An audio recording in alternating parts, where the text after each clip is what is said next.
the challenge for Africa is really quite stark.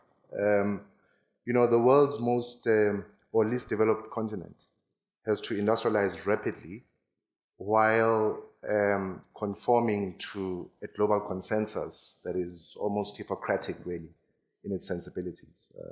First, do no harm, in this case, to the environment.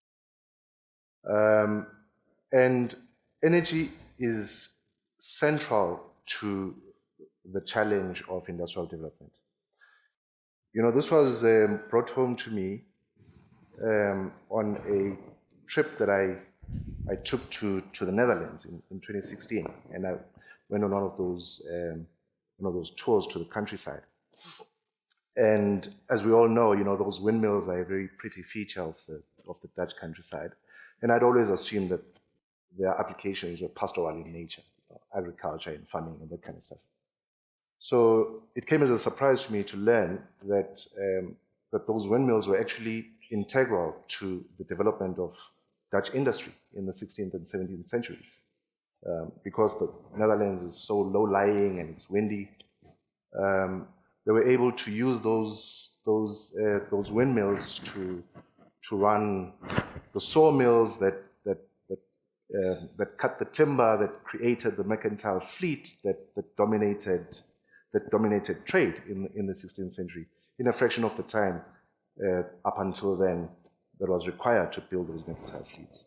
And then when those ships came back laden with goods, those same windmills were used to grind the spices, to weave the textiles and that kind of stuff. In fact, the first recognizable multinational corporation came out of that milieu, which was the Dutch East India Company, which is, as we all know, so integral to our own history as a country. And in fact, it wasn't until the British managed to, shall I say, discover or harness a more malleable and more manageable form of energy in steam, that they were able to start competing with the Dutch, and their own industrial revolution then came about. So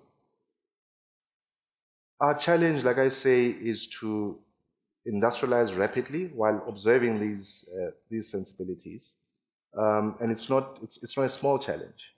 But I do think that there are certain areas in which we have certain inherent advantages that we can utilize to our benefit.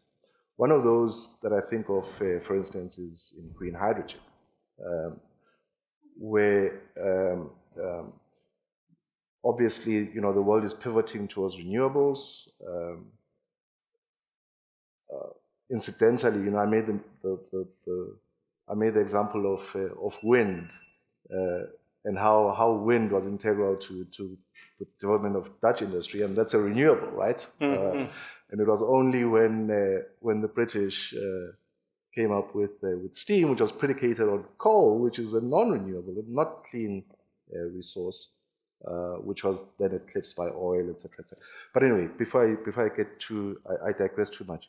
So renewables obviously are intermittent in nature, and that intermittence has to be overcome in some way or the other.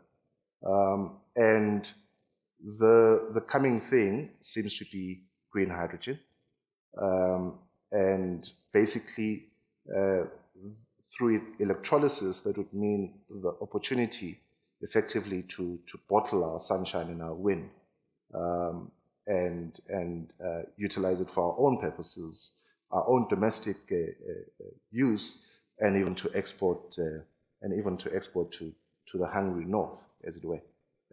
So I do see some opportunities there.